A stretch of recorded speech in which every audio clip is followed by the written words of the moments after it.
வணக்கம் நண்பர்களே, நீங்கள் பார்த்து கொண்டு இருப்பது உங்கள் கௌசிக் ரிவ்யூ. சரி வாங்க வீடியோக்குள்ள போய் என்ன நடக்க போகுது அப்படின்னு சொல்லிட்டு பார்த்தீங்கன்னா, நம்ம அழகா இலக்கியா இருக்காங்களா, அவங்க இருந்து எங்கெங்கேயோ போயிட்டு ஆதாரங்களை திரட்ட பார்க்குறாங்க. ஆனால் எந்த ஒரு ஆதாரமும் அவங்களுக்கு சரியான இடத்துல சரியான நேரத்தில் கிடைக்கலைங்க. வீடியோ எடுத்தாங்க, அதில் ஆடியோ ப்ராப்ளம். இப்போ என்ன பண்ணுறது ஏது பண்ணுறது? ஒரு பக்கம் மொபைல் டெக்னீஷியன் ஒரே வார்த்தை சொல்லிட்டாரு, இதில் ஆடியோ வராது மேடம், 100% சான்ஸே இல்லை, இதுக்கு மேலே ஒன்றும் பண்ண முடியாது மேடம். இது நீங்கள் வீடியோ எடுத்த ப்ராப்ளமாகவும் இருக்கலாம், இல்லை அந்த சிப் எடுத்து போய் போட்டீங்க அந்த சிப்போட ஆல்ரெடி ப்ராப்ளமாகவும் இருக்கலாம். நீங்கள் ஒரு டைம் யூஸ் பண்ணிட்டு நீங்கள் யூஸ் மிஸ்டேக் பண்ணிட்டீங்க, அதுக்கு மேல ஒன்றும் பண்ண முடியாது மேடம் அப்படின்னு சொல்லிட்டு ஒரே வார்த்தையில முடிச்சிட்டாரு அவரு. சரி, இதுக்கப்புறம் என்ன ஆதாரம் தேடுறது, இதுக்கப்புறம் என்ன பண்றது? நம்ம ஒரு ஆதாரமும் நம்ம கிட்ட இல்லையே, கடவுளே ஏதோ ஒரு வழிகாட்டேன் அப்படின்னு சொல்லிட்டு கடவுளை அண்ணாந்து பார்த்தா ஒண்ணுமே கிடைக்காதுங்க. ஏன்னா நம்ம என்னதான் ஒரு பக்கம் வேண்டி வேண்டி கேட்டாலும் எந்த ஒரு விஷயம் நமக்கு கிடைக்காது. ஆனா வேண்டாம ஒரு விஷயம் கேட்டா கண்டிப்பா உடனே கிடைச்சிடும். அது போலதான் திடீர்னு என்ன பண்றது ஏது பண்ணுன்னு சொல்லிட்டு தெரியாம நாகு வீட்டுக்கு போயிட்டு நடந்த விஷயங்கள் எல்லாமே ஒரு பக்கம் ரொம்பவே சோகமா வேதனையா புலம்பிட்டு இருக்காங்க.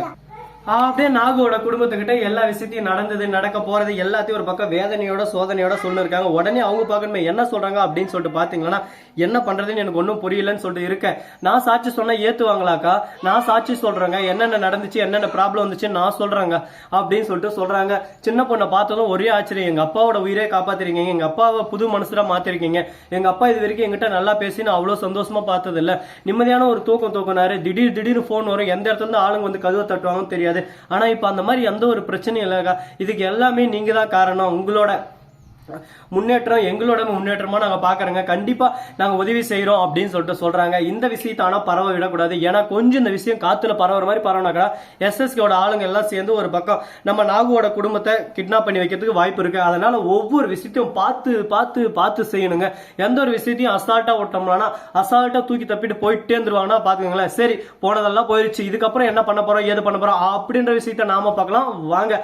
சரி, இப்ப என்ன நடந்துச்சு எது நடந்துச்சு அப்படின்னு சொல்லிட்டு பாத்தீங்கன்னா, கரெக்டா நம்ம நாகு இருக்காருல, அவரோட குழந்தை தான் இப்ப ஆதாரமா இப்ப வர போறாங்க. அதே சமயத்துல கோர்ட்ல இதை போயிட்டு சப்மிட் பண்றாங்க. கோர்ட்ல இருந்து எல்லாரும் ஒரு பக்கம் வந்துடணும்னு சொல்லிட்டு 2 days டைம் கொடுக்குறாங்க. 2 days டைம்ல என்ன வேணாலும் நடக்கலாம், ஏது வேணாலும் நடக்கலாம். இப்ப 2 days முடிஞ்சாச்சு. இப்போ கரெக்டா கோர்ட்டுக்கு போறாங்க. அங்க போய் என்னாச்சு ஏதாச்சு அப்படின்னு சொல்லிட்டு பாத்தீங்கன்னா, ஃபர்ஸ்ட் யாரை கூப்பிடுறாங்க அப்படின்னு சொல்லிட்டு பார்த்தீங்கன்னா, எஸ்எஸ்கே, மறுபக்கம் தாட்சாயினி, அஞ்சலி, கார்த்தி, இவங்க எல்லாருமே ஒரு பக்கம் கை கட்டி நின்று இருக்காங்க.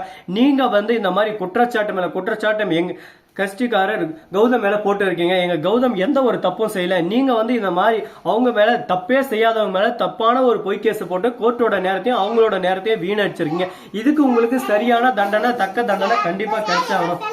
சரி விளையாடுப்போம், தக்க தண்டனை தந்தே ஆகணும் அப்படின்னு சொல்லிட்டு கோர்ட்ல ஒரு முடிவு எடுக்கிறாங்க. இப்ப பேசவும் முடியாம என்ன சொல்றதுன்னு சொல்லிட்டு தெரியாம குழப்பத்துல குழம்பி போயிட்டு இருக்காங்க. இதுக்கப்புறம் பேச்சே இல்ல, இதுக்கப்புறம் நாம தான் இந்த இடத்துல பேசணும். அவங்க பேசுறதுக்கு நம்ம டைமே கொடுக்க கூடாது, ஏன்னா டைம் கொடுத்தா நம்மள ஒரு பக்கம் டைமே இல்லாம அடின்னு அடிச்சு ஓட விட்டுருவாங்க.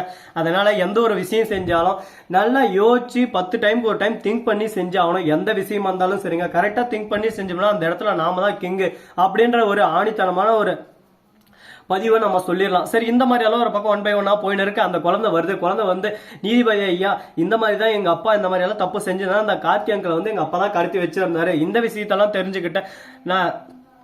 இலக்கியாக்காவும் மறுபக்கம் கௌதம் அண்ணா 2 பேரும் சேர்ந்து தான் வந்தாங்க எங்க வீட்டுக்கு, விசாரிச்சாங்க. அதுக்கப்புறம் எங்க அப்பாவை அரெஸ்ட் பண்ணிட்டாங்க. எங்க அப்பா எல்லா உண்மையும் சொல்லிட்டாங்க. அது மட்டும் இல்லாம எங்க அப்பாவோட உயிருக்கே ஆபத்தா இருந்தாரு அந்த எஸ்எஸ்கே.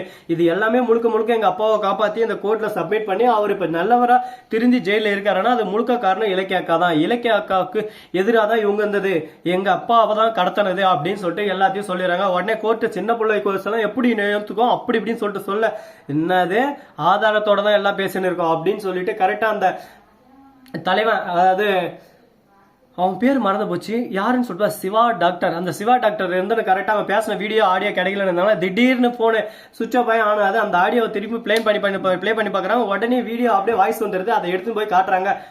இப்போ எல்லா ஆதாரமும் பக்காவா இருக்குல்ல அப்படின்னு சொல்லிட்டு, எஸ்எஸ்கே உனக்கு 6 மாசம் ஜெயில் தண்டனை, கார்த்தி உனக்கும் அப்படின்னு சொல்லிட்டு சொல்ல வராங்க. கார்த்தி மேல இந்த கேஸ் நாங்க விதிக்கல, ஏன்னா கார்த்திக்கு எந்த ஒரு விஷயம் தெரியாது. கார்த்திக்கு எல்லாரும் சேர்ந்து ஒரு சதி சூழ்ச்சியில அவரை சிக்க வச்சுட்டு இருக்காங்க. அதனால கார்த்திக் எந்த விஷயம் தெரியாது, கார்த்தியை மன்னிச்சு விட்டுற மாதிரி கேட்டுக்கொள்கிறோம் அப்படின்னு சொல்லிட்டு கேக்குறாங்க. அடடா, இந்த மாதிரி ஒரு மனசு, தங்கமான மனசு யாருக்கே வரும்?